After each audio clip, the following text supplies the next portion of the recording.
recording it right now on Zoom so we can later share the recording with our viewers. For everybody who is not live right now, but you know, the fun thing of having that live show element on it is, you know, you kind of operate without a net. Right. And I really like that. And you know, you mentioned something to me just earlier, and it was regarding NASA. So bring that up because this is pretty incredible, because there was even a movie made after that particular person. Yes, called Hidden Figures. It's Mary Jackson is the American pioneer, the first Black engineer. NASA just named a building after her in Washington, D.C., the headquarters in Washington, D.C. They just named a building after her. I think that's awesome. Yeah, I think so That's too. And amazing. it's pretty Yes. amazing because, I mean, not just for that, but you know, in those times, they would actually use, you know, chalkboards, you know, to do their calculations on. And most of the calculations were actually done really, you know, in their head. And they would come up with all those, well, they would come up. I mean, they would think it through, and everybody would just rely on their calculations. And for me, that's fascinating. Right. You know, in my field, you know, the real estate and business world, I do have to do a lot of calculations, but without my calculator, you know, I would be lost. And Right. you don't even want to trust your head anymore. You know? Yeah, we have so many things today that are new. You know, we're not, I mean, we're very much ahead of ourselves. Back then, I mean, they really did, you know, have to trust one another, because I saw the movie and it was awesome. I've seen it several times over and over, and I've actually had my granddaughter watch it. So it's really amazing how, you know, the gifts and talents these women had, and they did an amazing job with NASA. Well, yeah, they were basically, you know, a computer substitute. Well, at that time, the computers, you know, they weren't that efficient. So just the calculation time was, you know, long. And especially now we have supercomputers. It's you know, it's such a different world. Right. Sure is. Yeah, and for me, it was like, well, okay, let me just talk about my son for 2 seconds, because, you know, it's NASA, and you know, he is now at UC San Diego, becoming an aerospace engineer, and you It's know, awesome. he's turning 20 now, but for his 16th birthday, he wanted that uh, quote calculator from Texas Instruments, which could actually calculate um, planet trajectories. And I'm like, dude, he's freaking 16. What did he want? Wow. I mean, it's amazing. It's amazing. Wow. That's awesome. Well, look at him now. Hey. Yeah, yeah, yeah. I mean, at least it wasn't just hot air, you know. It really, you know, it led to something, and well, it's going to be interesting, because his little brother, who's 8, wants him actually to build him a rocket ship. So when he comes to age, he then can be an astronaut, and his brother built the rocket ship. I mean, I'm getting such a kick out of that. That's cool. All right. We have some lovely guests today. Yeah, we do. Mm-hmm. And well, it's Aubree Lynn is going to be our first guest, and well, let me admit her. I love that. You know, it says admit. There we go. Well, just to say, you know, Aubree is in Oregon. Hello. Hello, Aubree. Hey, Aubree. Hi. Let me get my, it's just my photo, huh? Your still picture, yeah. It's just a picture. Just a picture. But it's a nice picture. Hey, that works. Here's my video. Here we go. Okay. All right. There we go. Hey. All right. You look refreshed. Yes, I'm refreshed. I'm getting that Oregon air and breeze and sun. So yes, I'm feeling good. How are you guys? We're doing the awesome. Oregon air is very moist. Yes, yeah, it is. It's a little more humid than here. Oh, okay. Than San Diego. Mm-hmm. Well, Liz, okay. Please introduce Aubree. All right. So I'd like to introduce Aubree Lynn, stylishly Aubree Lynn. She's actually a fashion stylist here in San Diego, and she has just been named the director of Kids Fashion Week here in San Diego. Welcome, Aubree. Hi. Hey, so we see that you're kind of like juggling two careers here, fashion stylist and also the director of Kids Fashion Week. So when were you named the director of Kids Fashion Week? So I believe it was February, March. Oh, recent. Okay. February and March, I was finally named it. We were in talks last year, probably in, my gosh, it was like about 5 months of talks before actually signing contracts and moving forward. And that was like the day after Thanksgiving, I finally signed the contracts and moved forward with them. So yeah, but yeah, I think officially it was actually announced, I want to say February or March. All right. Well, hey, congratulations. Yeah. Thank you. Congratulations. That's awesome. Thank you. Hey, could you tell us a little bit about yourself as being a fashion stylist and, you know, different magazine articles and, you know, your career path now? Yeah. So, you know, being a fashion stylist since a younger age, but finally getting more obviously seasoned in my older years, I finally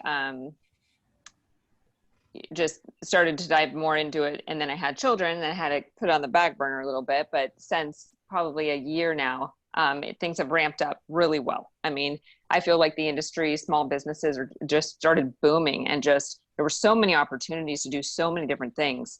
And then COVID hit, and I had the opportunity to do a shoot the weekend before the hit of COVID. And it was an amazing shoot. It was in LA, and it ended up getting in Elle Officiel magazine, front cover page and a spread. So that was a very exciting, to be able to see. There was a couple magazines I did before COVID hit, and to see them unfold throughout the months was very encouraging and exciting to see that, because obviously it was, you know, it has been very hard for us creatives, you know, as you know, Liz, too, being a designer, and just not being able to use that creative, you know, force within, you know, the industry, and having to just kind of hold your breath and just wait for all this to pass, which, you know, doesn't sound like it's passing soon, but they're, you know, having that, you know, those magazines naturally come out, you know, has been, you know, helpful just mentally knowing that, you know, this is still a passion of mine and something that's going to continue to be. And after all this is said and done, you know, I'll be able to continue fully with it. So, but yeah, so styling is definitely my main force and passion, first love. Right. That's major. The Elle magazine. That's major. Yeah. Eric, you had a question? Yeah. So the Kids Fashion Week. Yes. What does that entail? So Kids Fashion Week, it's for kids by kids, and it is just all encompassing kids, from designers to the models to everything. I even found a kid DJ in San Diego who's going to DJ for it. I mean, I was looking into kid musicians just to like have them, you know, play throughout, and just everything involving kids, just their talents and their abilities to use for the, entertainment field, the arts, and, the creatives. So, but yeah, I mean, it's entailed mostly for a fashion show, and it was going to be 3 days. And I say was going to be because it was supposed to be in December, but due to all of this, we've had to, move everything. So, but we're still looking to do a community event for the kids this year. God willing, we're able to have multiple people in one room, or even outside. But we're still planning on moving that forward for even next year. So it's definitely happening in San Diego. It's just a matter of keeping everyone safe and making sure that we're doing it right. Right. That's a great thing. Yeah. Are there any venues already associated to it? Do you have something like a wish venue you really would like? Yeah. Our wish venue is the we were in talks with them before it all hit, and we were actually possibly going to be moving forward with them. And then of course this happened literally within 2 weeks of us about to sign everything over, and it just didn't happen.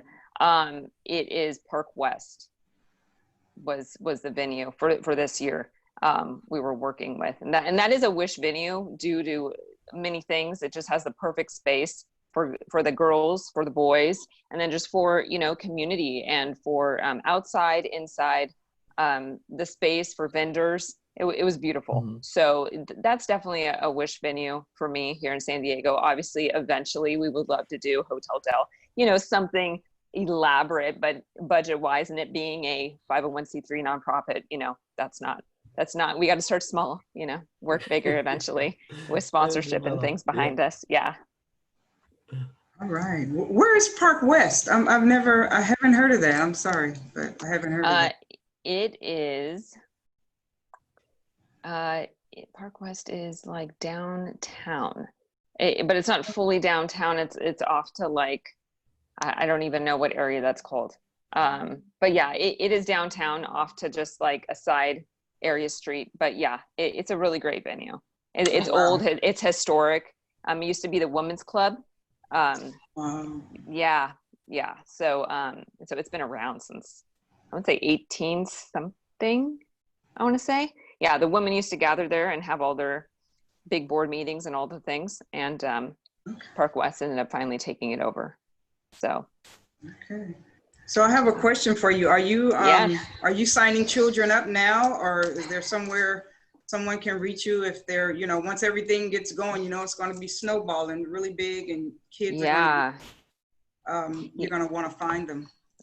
Yeah, we don't have any set plans for that right now, just because of everything. We definitely don't want to get kids' hopes up and have it not happen or have things shift. We really have to be smart about it. I mean, it's hard to even base it off of schools, not knowing even if schools are going to open or how that's even going to happen. So we're just trying to do our part and our best to make everyone safe and feel comfortable. And so moving forward with that stuff, it's more of just talks with headquarters in DC and having, seeing exactly what they're doing too in their layout.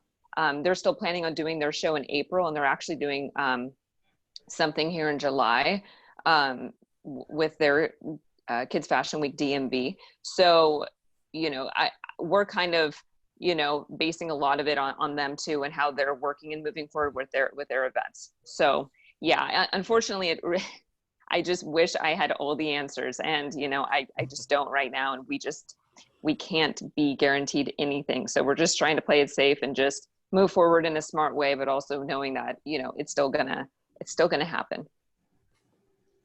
Right, that's the best way. So coming back to your previous and future life.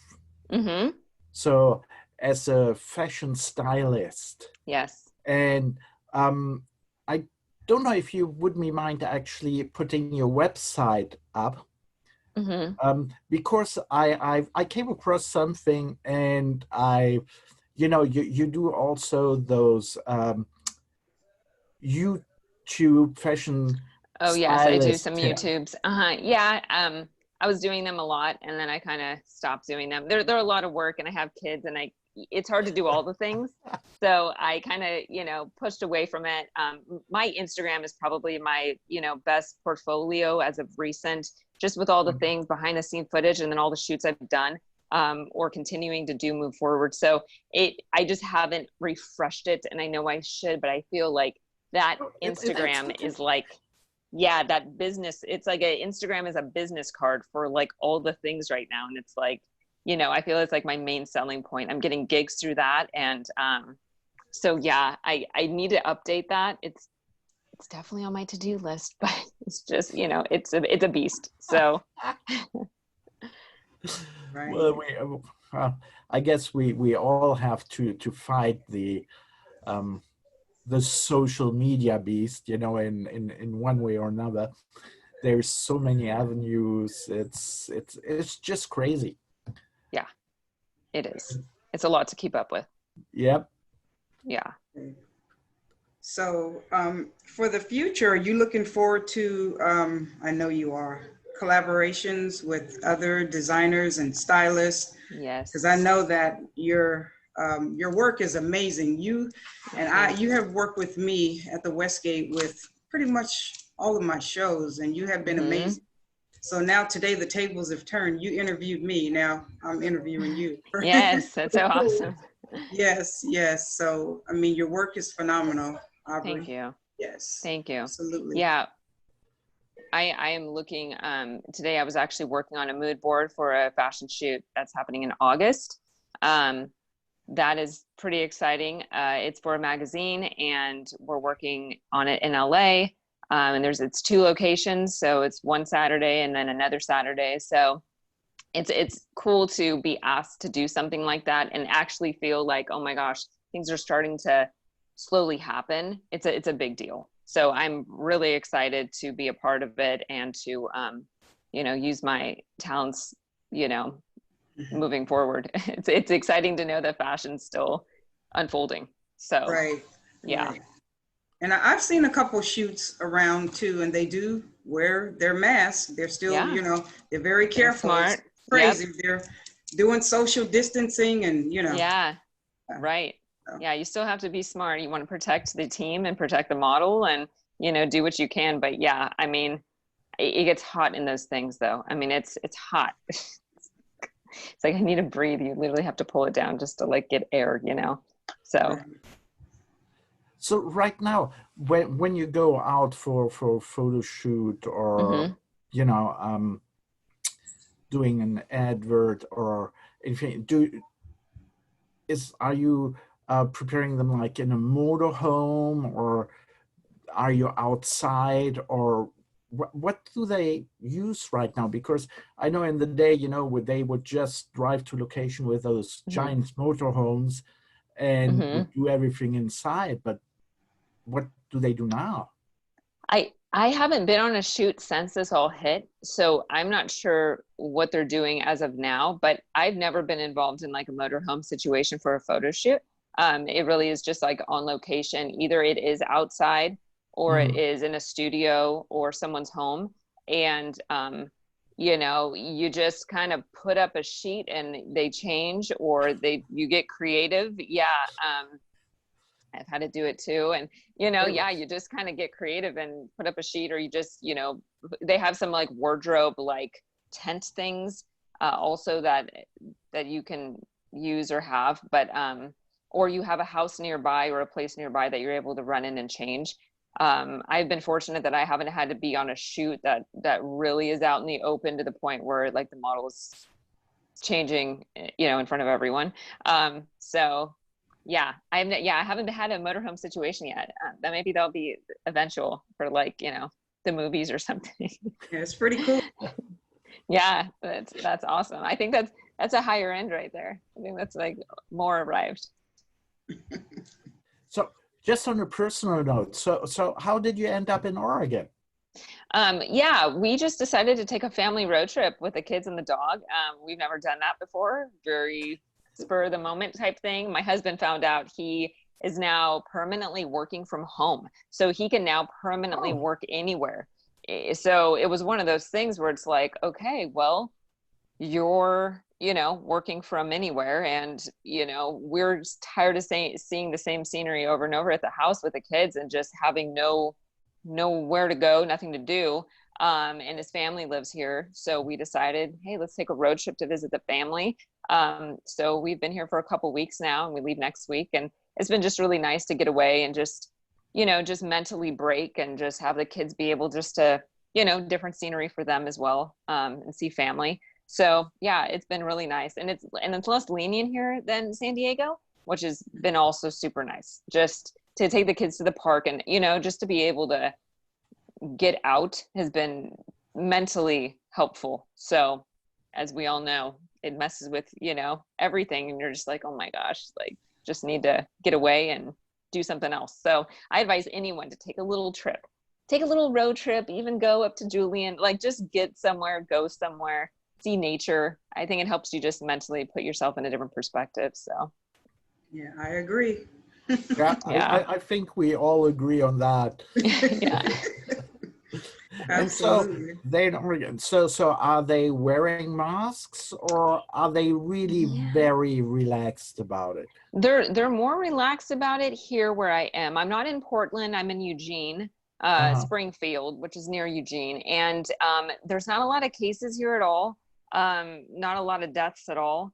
Like, when we came here, there was maybe 4 deaths since March. So it would felt better, safer. Yes, there are some people wearing masks and some people not. You go to the malls, and some people are, some people aren't. They aren't letting anyone try on clothing. I mean, there's things like that it was my husband and my anniversary last night. And so we went out to dinner, and I didn't have anything to wear. I didn't bring anything nice here. And so I'm like, oh my gosh, let's get something. And no, you can't try on any clothing anywhere. So I had to kind of just eye it, and just, okay, I did a trapeze dress, since I knew that would totally fit me. And it worked. And but yeah, you can't try on clothes here. So some people are wearing masks, some aren't. And I think we were more on the cautious side of wearing masks, just because I think we're used to it in San Diego. But it felt nice to be able to take it off and breathe, so. All right. I like that. It's nearly like buying clothes on Amazon, except you're closer to it. You can Yeah. actually see it. Right. Yep. Oh, All right. Aubree, well, thank you so much for your Absolutely. insight. And please feel free, to stay on if Okay. you would like to. We always have at the end of the show, we have an open mic, so where actually show guests can ask, the other show guests, some question. Okay. And So do I just want to mute it? yeah, you can mute it. Okay. But Yeah, you can I'd also love to stay between, on in here. if you're there and there's something, really a burning question, just raise your hand, and we will surely make time for it. Okay. Awesome. Yeah. Thank you, Aubree. All right. Well, thank you guys so much. I appreciate it. So, hello, Michelle. No, we have Chef Larry actually on the other side. Yeah. And hello, Chef Larry, you're on. Unmute yourself. How are you, Chef Larry? Hello? Hello, hello? He's muted.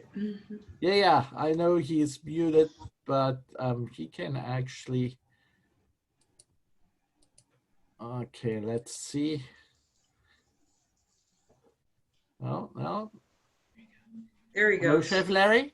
Hey, Eric? How are you? Hi, Liz. Hi, Chef Larry. How are you? I'm doing fantastic. Couldn't be better. It's been a while. It sure has, Eric, my brother. Yeah, Chef Larry and I, we go back a couple of years, and we both look actually older. We are just the opposite of women. We actually get old. Yes, I would agree. But yeah, I mean, Chef Larry has a career, going back. I remember doing Culinary Olympics, several restaurants, several hotels, and now in a very special capacity, you know, being the executive chef of Viejas Casino. Yes. Kind of a new venture for me, Eric. You know, as you know, we were both deeply entrenched in hotel and destination properties, and actually came upon this job, this position, as I was working for Dean Spanos of the San Diego Chargers as his chef. Mm-hmm. And first casino ever. So Hold on, obviously, you mentioned the Chargers? Sorry. yeah, I worked for. I'm not sure. Yeah, I worked for the San Diego Chargers. Sorry, I didn't want to do that to you, but Yeah. Now the Los Angeles Chargers. Ouch. But yeah, and I was working for Mr. Spanos and the Chargers, and then I just kind of came across this job came along, and it was apprehensive at first. You know, a casino, not knowing, you know, operations and stuff like that. The representation that casinos had in general for not serving really high-end product or high-end food, more geared to the casino people. Found myself visiting the casino a couple of times and seeing that they were Forbes rated, they were 4-diamond rated. So it really set the tone for me, at least, that they were dedicated to a very quality food and beverage program, which prompted to me. And then, of course, you know, to mention the Chargers one last time, they left town after 2 seasons that I'd worked for them. So either follow them to LA or stay in San Diego and go on to a new venture. So here I am now at Viejas. But you know, they never mentioned you as a reason they left town. No, never. I think it went far beyond the meals I prepared for them, Eric. I think it had a lot to do with a lot of money and a brand new stadium up in LA. Yeah, but just to give our viewers, you know, an idea of what you're dealing with, how many, and I don't say that lightly, but how many thousands of people are going through Viejas a day?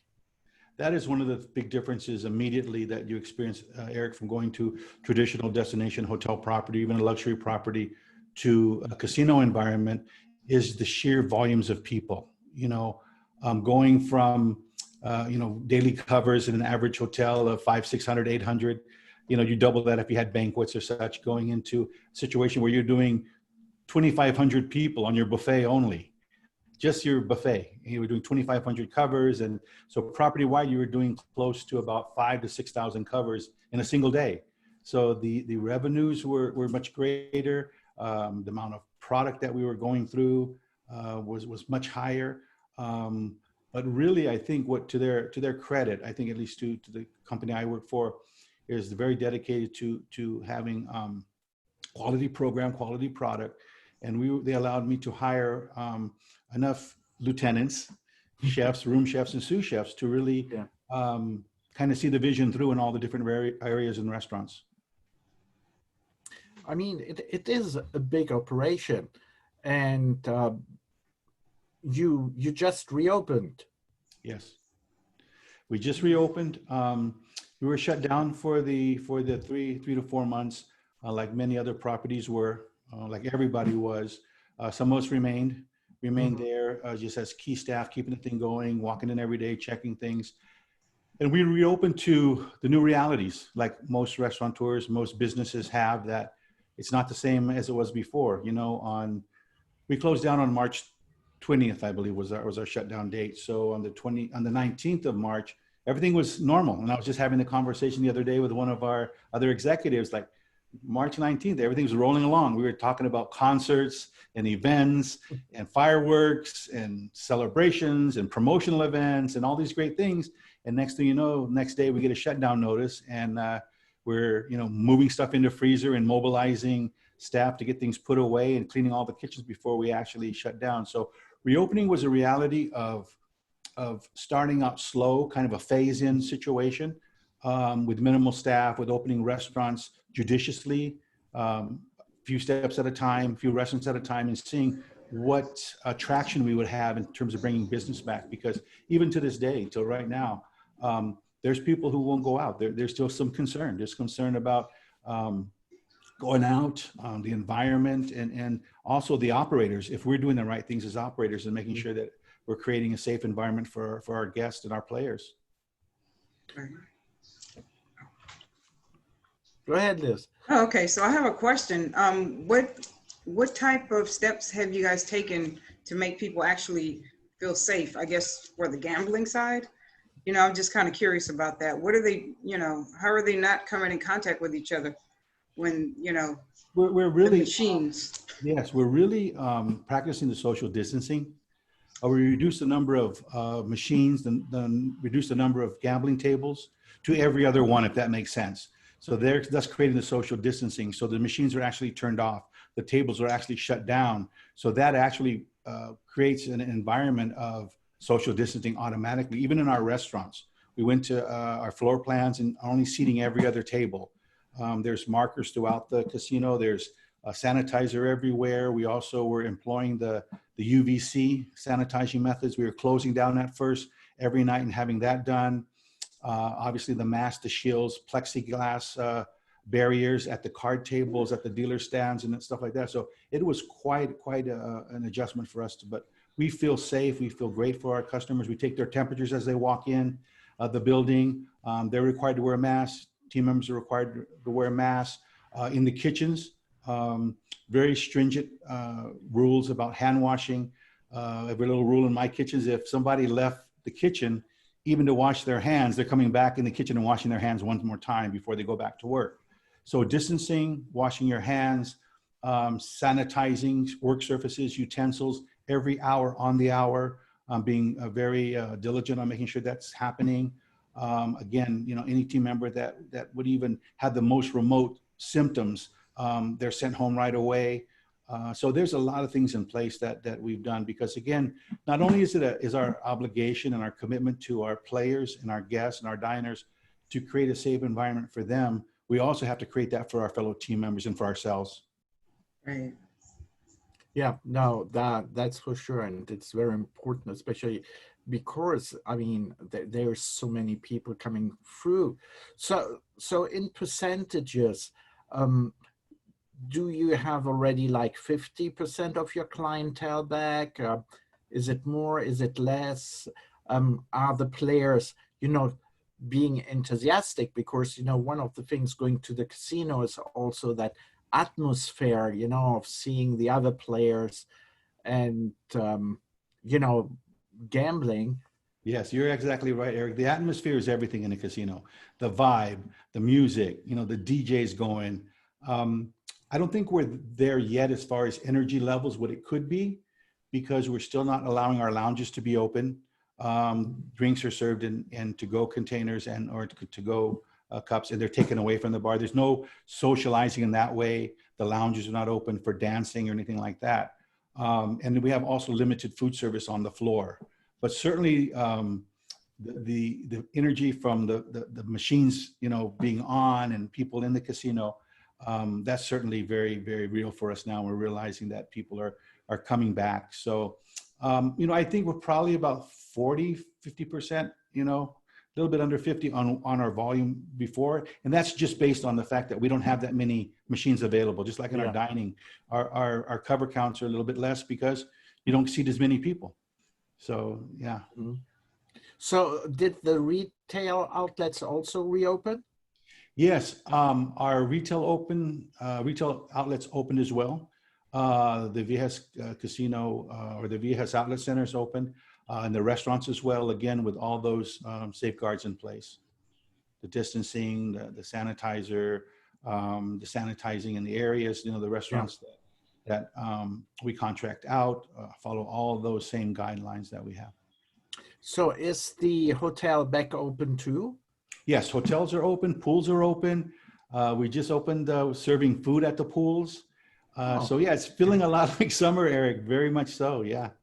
So are you expecting a lot of people coming actually then for the 4th of July weekend? You know what, we're modestly optimistic or cautiously optimistic about that. We are planning a celebration, which is kind of interesting. We're planning it for team members, and we're celebrating our team members as well as Veterans Day, believe it or not. And we're doing a great team member event. The first time we're out in our concert venue in our park area. So we're gonna get a feel of that vibe of what's going on outside. So we're slowly coming back to doing some things from within the casino and within the hotel that or normal. It seemed normal. We're also beginning to look at banquets, bringing back groups into the hotel, which is a big revenue producer, and it's a big thing because I think people who have banquets and events and group meetings and weddings, it's purely social. It's all social events. So how do you prevent people from being social at a social event, right? Yeah. With tray passed hors d'oeuvres or a charcuterie display or something like that, or interactive stations. How do you keep people and still develop a product or deliver a product that is suitable, So you're on tribal land. Yes. So how, and I'm not very educated on that, but how does that impact the way that you can actually react toward the COVID crisis? Is it like everything what's in state also applies to you, or do you have some wiggle room, or can you do things differently?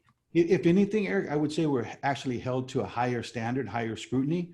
We certainly refer to and acknowledge and even work off of some of the county health guidelines.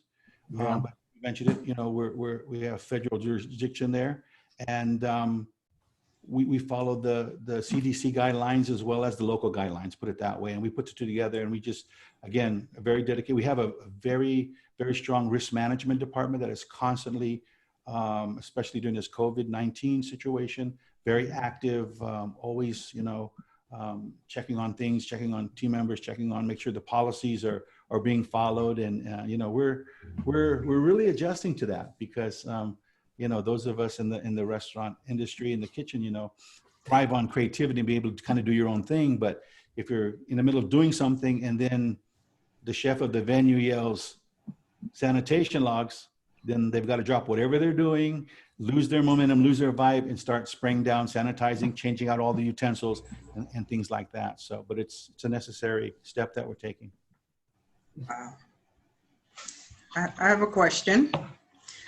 Can we talk about food, Chef Larry, for a second?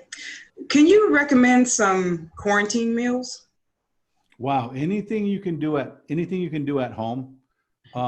For me, for a home cook, I think roasting is a good way to go. One pot cooking, doing a roast in the oven. One of my favorite meals is lemon Greek chicken. You take a whole chicken, rub it inside and out with lemon, some garlic, oregano, and some great olive oil. Drop some red potatoes or some peeled Yukon Gold potatoes on the bottom of the pan. Put it in the pan, walk away for 1 hour and 45 minutes to 2 hours, slow cook it.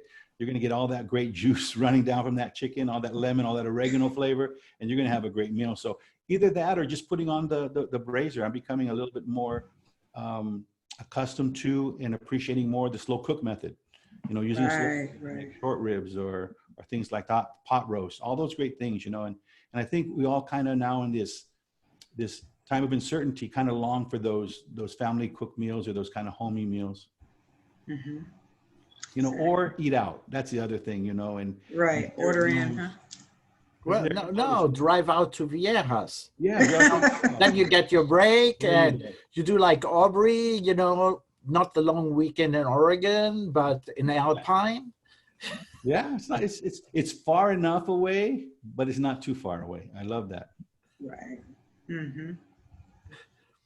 So you actually, it reminds me, you've always been a long commuter. Yes. Yeah. So I guess you still are. I am, Eric. Yeah, a good drive to and from. It's probably a little bit shorter than Long Beach. Certainly, living in San Diego, driving to Long Beach. The Queen Mary gig. Yeah. I mean, I have to mention that. Chef Larry was actually also executive chef on the Queen Mary. Mm-hmm. And he would drive to Long Beach. Yeah. Chula Vista, Long Beach, every time.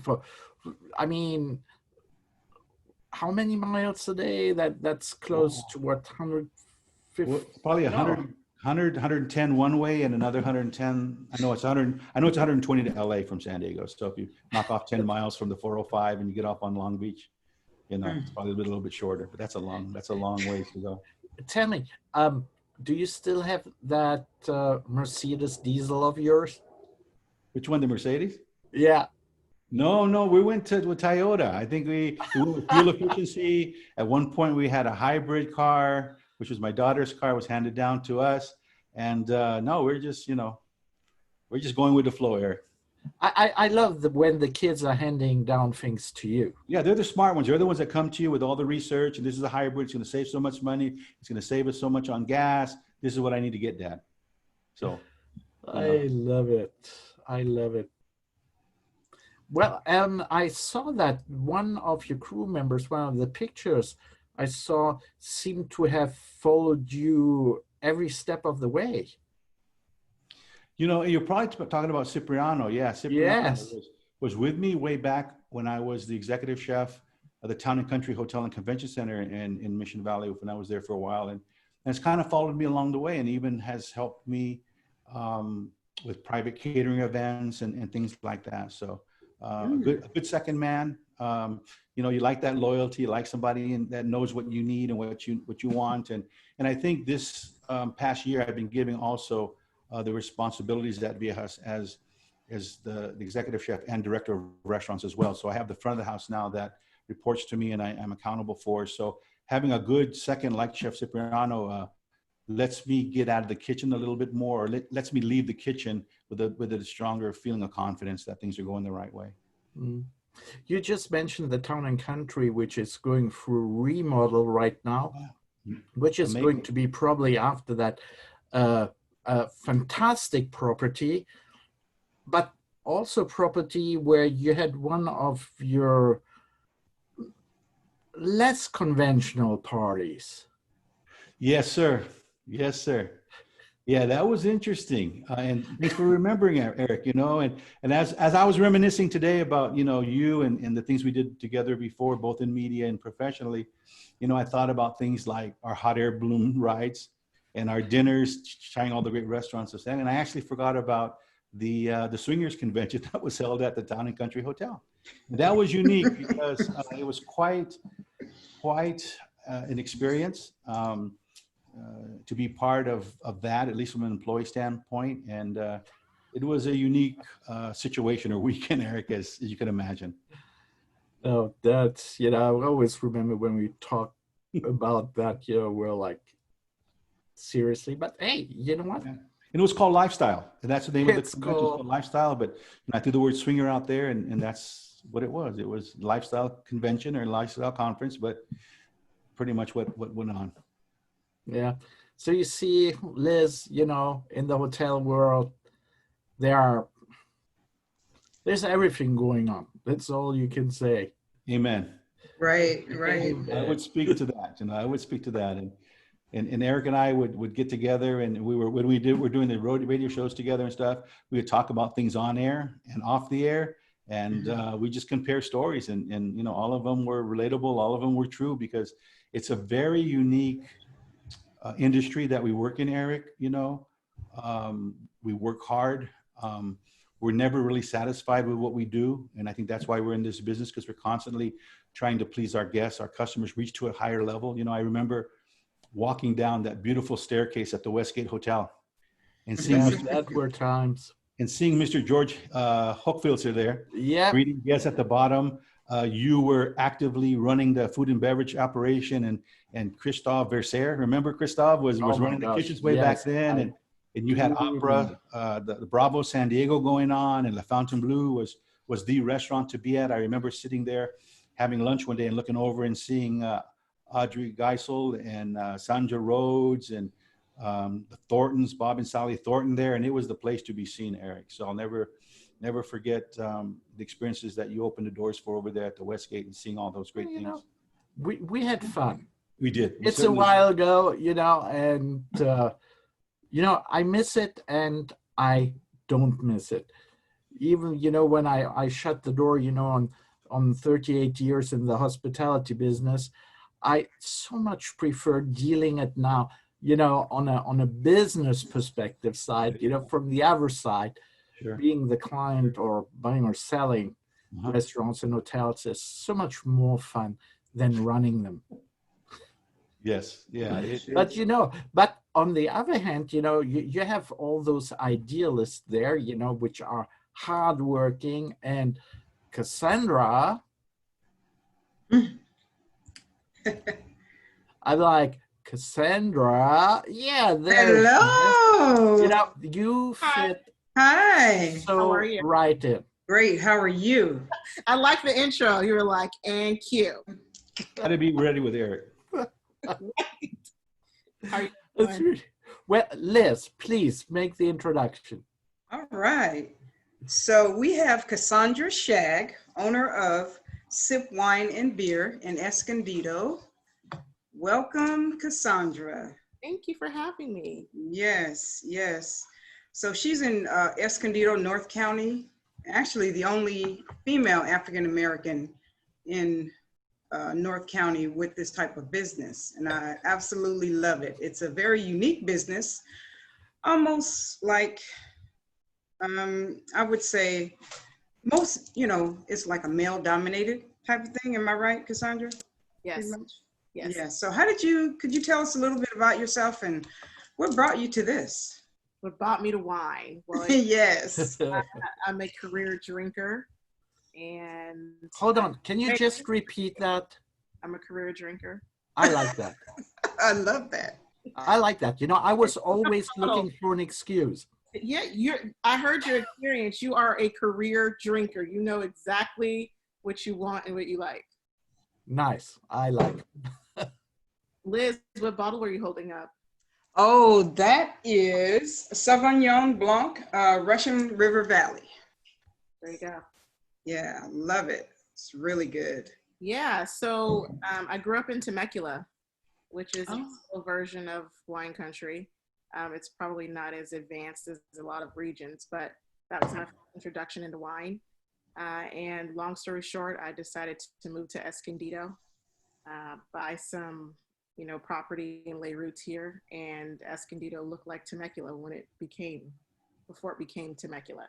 And so Escondido's growing in vineyards, and I was like, we need a wine bar here, and we need to showcase local wineries, and we also need to have a community space where people can drink and learn about wine, and voila, here's Sip.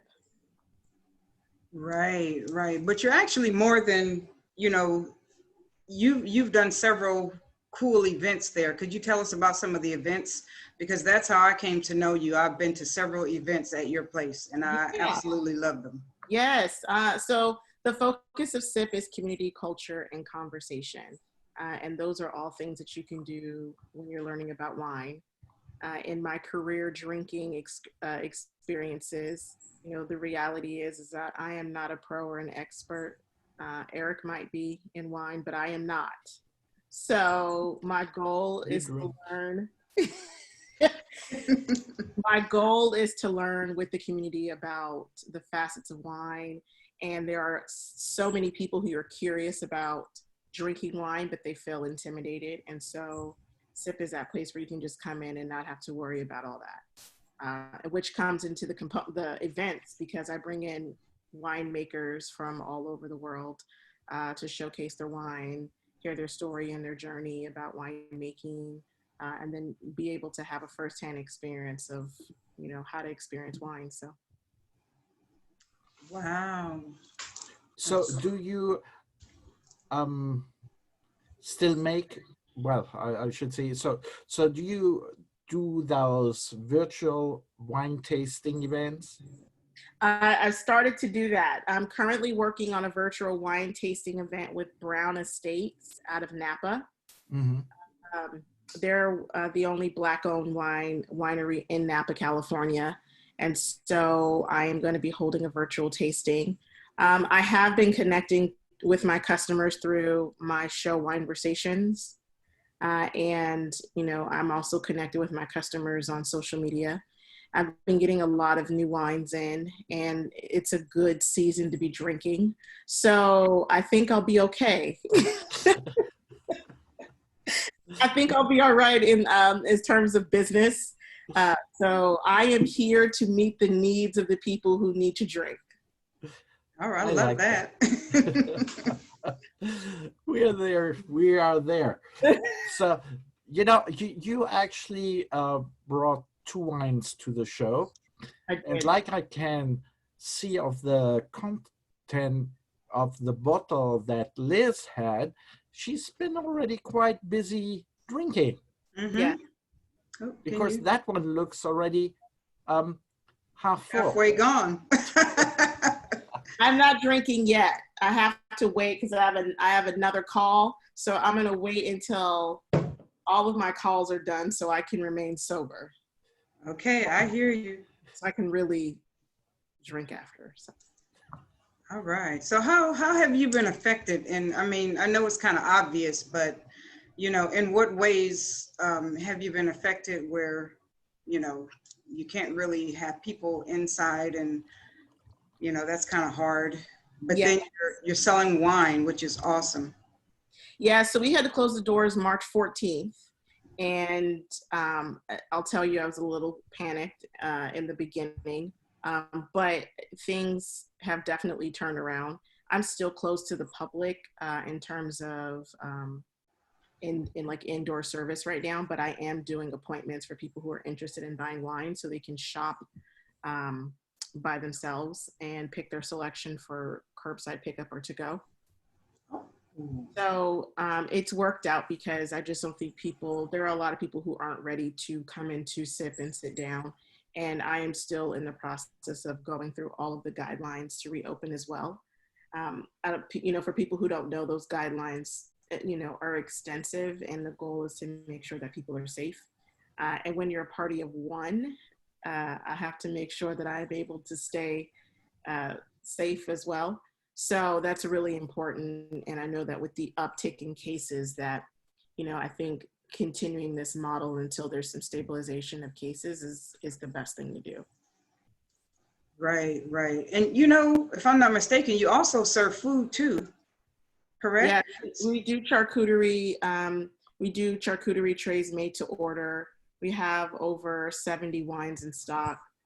We have a good selection of local wines, women-owned winemakers, Black-owned winemakers, local beer selection, and, you know, for right now, virtual events.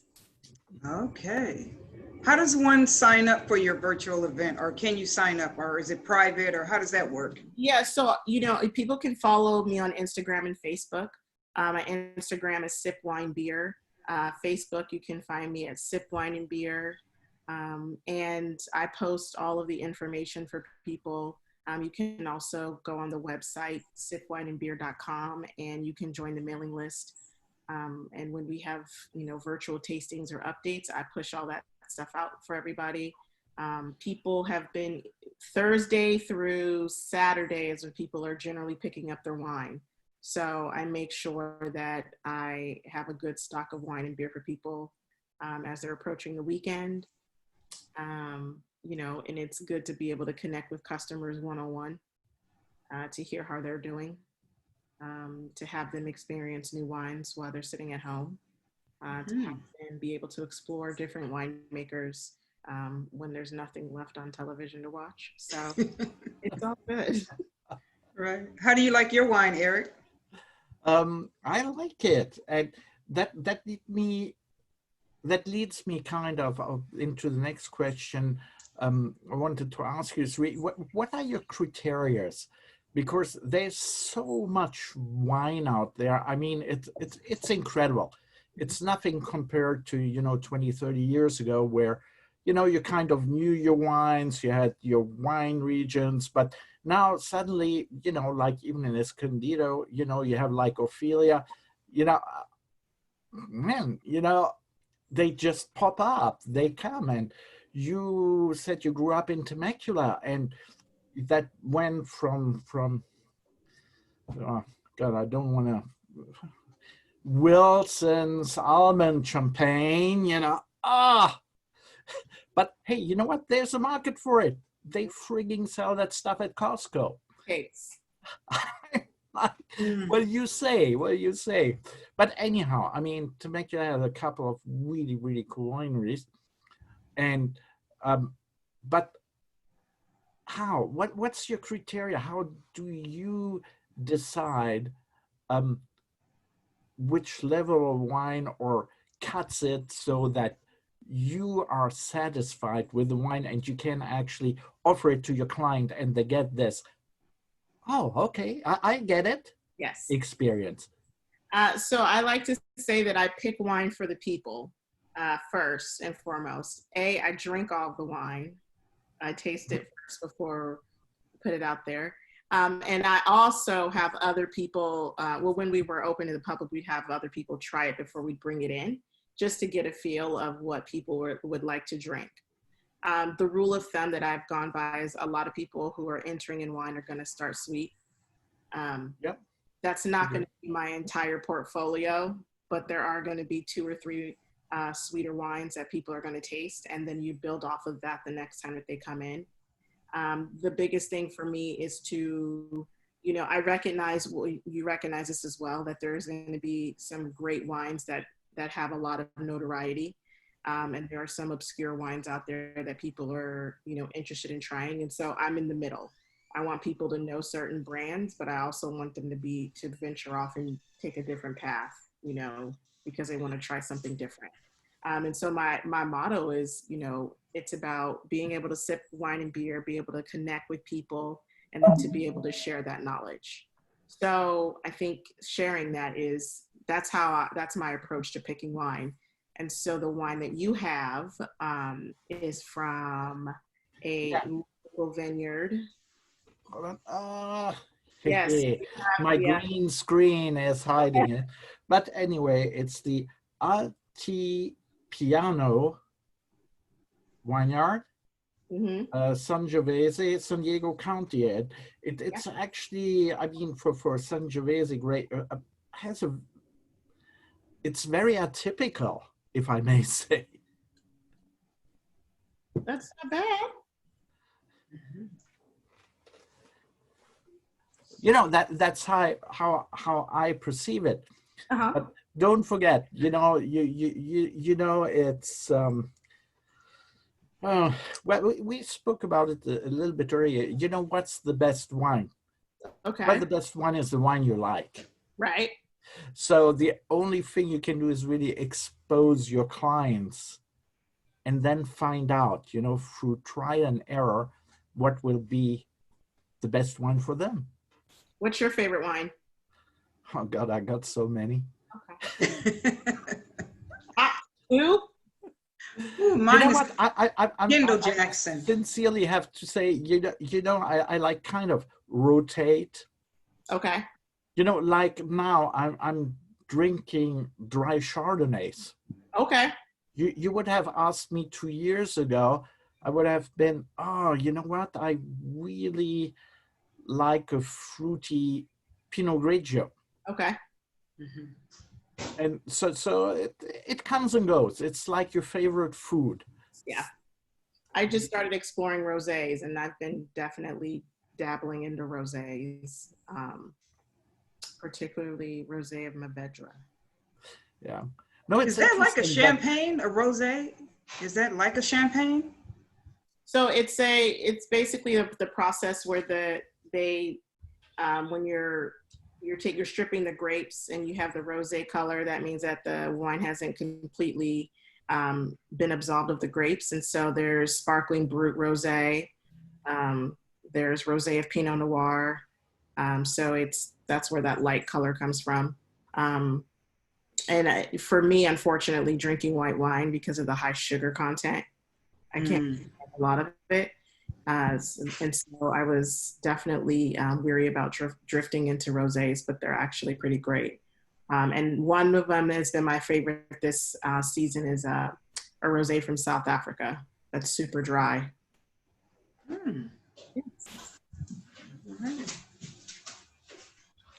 Yeah, and just for fun fact, South African wines are always the earliest in the vintage you're in. I used to sell South African wines. That's why it's just one of those fun facts, it's they actually doctored the wine. Like you had Beaujolais Nouveau, and they came up with a you know, same how should I say, they curtailed the fermentation, was still, you know, a little sparky in the back of your mouth, and with nearly 15%, and it was pretty brutal, and we would sell it in May. Beaujolais in May. Beaujolais in May, but from South Africa, and it was, do I remember right? I think it was a Sauvignon Blanc grape, but I don't remember. I think, you know, alcohol is good to conserve your body, but it's really bad for your brain. That's it. I know that's right. Well, thank you guys for having me. I appreciate it. And, you know, if I can be of any help, please let me know. You know what? I would still like to come back, you know, to the two wines, Yeah. you know, that you brought to the show, and why you chose those two wines. The Sauvignon Blanc is from Russian River Valley. And Russian River Valley is a great area for Sauv Blancs, but most importantly, Pinot Noirs. But Liz likes white wine. So, Yes. so Thank you. so Liz likes white wine. So I chose a Sauvignon Blanc from Russian River. Why I chose the red, that is a really good red. That is that Denise Clark winemaker out in Escondido. She is making some Italian inspired red wines, and she's won several medals for her wines. And my favorite wine of hers is actually the Barbera. But her wine is extremely rich and strong, like a glass and I'm done. And so being that Eric is a pro drinker, I wanted to go with the so I was like, take the hard stuff. It's really nice. And you know, let's speak just very, very shortly of where you are actually located, because I don't think that many people are actually familiar with Escondido, you know, as an actual, you know, city. But you've got a Stone Brewery there. Obviously, you're there, and it's a very interesting city. It is, and the reason why people don't know about it is because Escondido means hidden. So that's excuse me, I understood shit in, so I'm not trying to put it right. So yeah, Escondido is definitely it's a growing, charming little city. You're right, it's the home of Stone Brewery. We have over 25 vineyards in Escondido. And it's growing. People are recognizing the difference in housing prices from San Diego versus Escondido in North County. So people are definitely venturing up here. And it's just one of those communities that's definitely growing and has become extremely diverse from when, you know, I knew of Escondido growing up in Temecula. So, and I'll say, you know, the wineries out here and the vineyards that are growing definitely give that Temecula type of feel. And, you know, at this point, you're going to find some great wines. You're going to find some different character wines, but what you're going to be able to experience is having to have that opportunity to do that local versus driving, you know, all the way to Temecula. And that you can, you know, 10, 15 minutes away, there's 20 different wineries that you can explore on a Saturday and Sunday. So it's good. And, you know, it'll keep evolving. You know, a lot of the winemakers are, you know, they've turned their homes into, you know, these sanctuaries where they're making wine and, you know, opening their homes up to you. So it's a different experience. No, I think it's important, I mean, to advertise really, you know, your local, you know, wineries. You have a ton. I do have to say that I have not yet done the Escondido wine tour, which I will have to do now, you know. Absolutely. Yeah. And I might take you as my tour guide. I might be available. Hey, come on, use your connections. You Yes, know? I might be available. I might be available to help you with that. Yeah, I mean, and I would like to sure. invite everybody, you know, to unmute themselves and, you know, open mic and ask each other questions. Or not. I do have a question about the wine. So do you have are you wine from just all over, or is it more? You did say like international. You have international wines. You have wines locally. You just said you had wines from Napa. Are you? So if we wanted to get the wine after going to your winery or bar, can we actually get them at stores, or are they only within your bar? You're gonna have to search high and low for the majority of the wine. Okay. Yeah, my goal is to have a different experience to where you're not going to see the norm. Okay. You know, the good thing is that you definitely point people in the direction of where they can get it, and they can also get it at SIP. Okay. And you know, we are working with a number of winemakers that will only sell to us, or cool. wine is only available in California at SIP. You know, one of our really big events that we had before we closed the doors was with the McBride sisters. And since, you know, they're the largest Black-owned female wine company in the U.S., and they have 3 lines out. They have their McBride Sisters collection line. They have a wine line called Black Girl Magic. And then they also have these She cans, which are canned Sauvignon Blanc and Rosé. And now they just came out with spritzers. And so they flew out here, and we had an event a couple weeks before COVID hit, and we had over 300 people show up. Wow. Mm-hmm. They wanted to meet the sisters. They wanted to hear their journey. They wanted to have their wine bottle signed. They wanted to support local. And they wanted to be able to really understand, like, you know, there's a diversity in wine that's definitely growing, and people want to be a part of it. And so, you know, just to open the doors and say, hey, these are winemakers that you may have seen on TV, but now they're coming to Escondido, and everyone's like, wait, what? You know, Yeah. So, you know, it was a great experience. And, you know, the goal is to continue doing that, and figuring out how to pivot while we're in the pandemic, but still being able to bring that to people and say, hey, you might not be able to meet Brown Estates, but you can, you know, try their wine, you know, buy a bottle of their wine, join their wine club, and or participate in a virtual tasting with them. So I'm figuring it out. I think alcohol, food and beverage is here to stay during this time. Absolutely. Yes. So I think we'll be okay. I agree. Mm-hmm. I'm like, Chef Larry, Sure. you know, I think, you know, in the future, just put that somewhere into your program, you know, to have Cassandra over for a wine dinner. Yeah, definitely. Great partnerships. Yeah, Yes, In our industry. wineries too.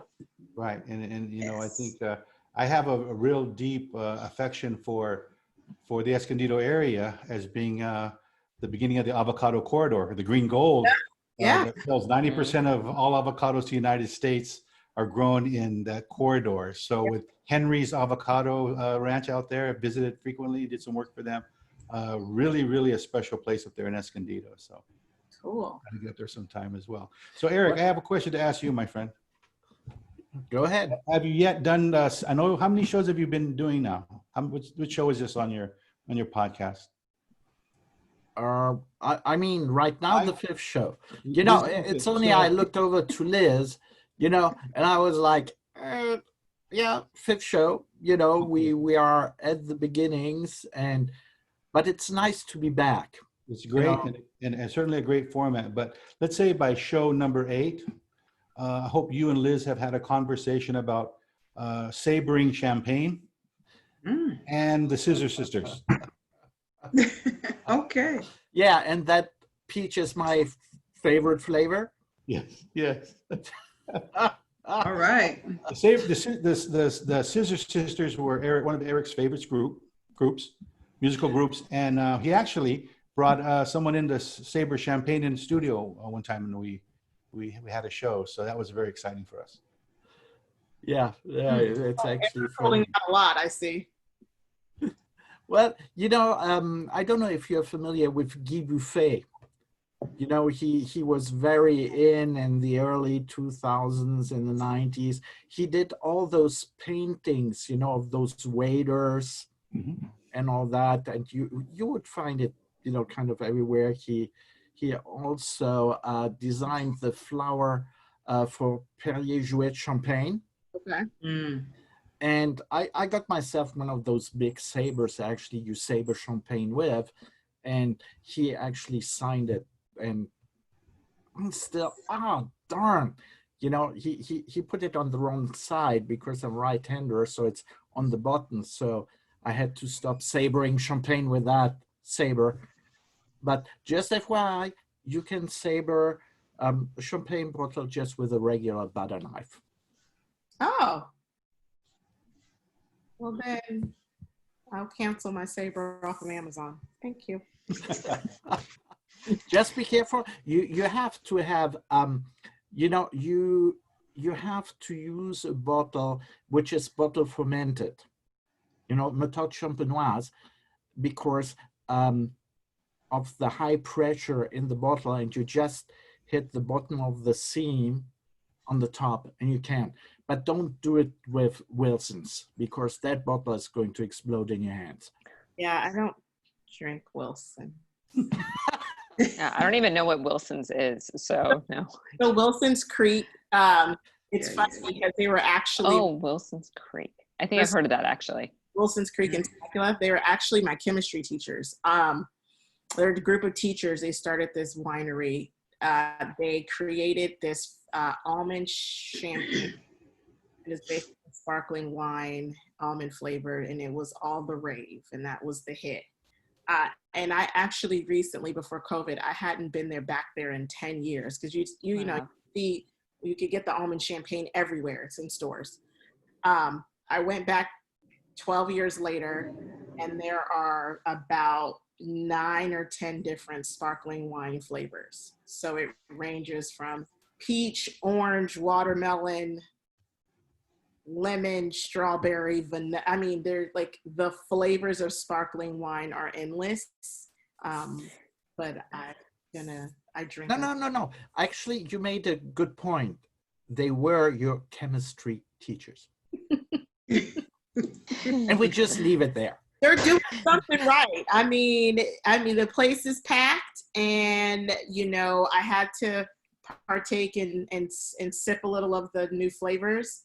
And, you know, it just doesn't work. I just don't do sweet sparkling wine, so it doesn't work for me. But one of the things, because, you know, Temecula gets hot, is the froye. So they literally take the frozen wine and turn it into a slushy. You know what? I mean, I love it. There's something for everybody. Like, I don't know. Whatever sells. Sometimes That's it's interesting. whatever sells. You know? Slurpee for adults, yeah. You just got the flow. So I'm like brain freeze with Wilson's. Oh, great. Have you tried have you tried the Buccelli, Aubree Buccelli wines? he has wine? But Buccelli family, they do have a vineyard, and I don't know what it's called, but my mother-in-law, whose house I'm staying at right now, she has a signed bottle by Aubree Buccelli from his Buccelli family, a signed bottle of his wine. And she hasn't opened it yet, and she's waiting for a special occasion. But while we're here, she's like, we should open it and try it. And I'm very interested, because he's not only Italian, but he is too. And I'm like, I wonder if this is really, really good wine. Like, Well, let us know. I would be interested. I'm too. super interested too. I'm like, what if you shouldn't open it? Maybe because it's signed, you should just keep it as a keepsake. You know? Yes, yes. Right? Keepsake. Just don't even open it. No, I wouldn't. Well, you know, they'll tell you when to drink it by. Yeah, well, she was like, I don't want to wait too long, you know, like it to go bad. And it is a red. So, yeah, and that's her thing too. She's like, if we drink it, we better drink it. And so we probably will open it. She's a big wine connoisseur. We went to a winery up here that was actually open. So that was exciting, but yeah, social distancing, but it was beautiful. So totally wineys too here. So yeah. Well, everybody enjoy, I guess. So on that note, Liz, would you like to say goodbye to everybody? Thank you, Cassandra, Aubree, and Larry. Thank you guys so much for joining us today. We had an interesting conversation. I learned a lot from you. For sure. And we cheers to that on that note. Yes. Yes. Cheers. Thank you for having us. Sipping with pretty. Pleasure. Okay, bye guys. Bye.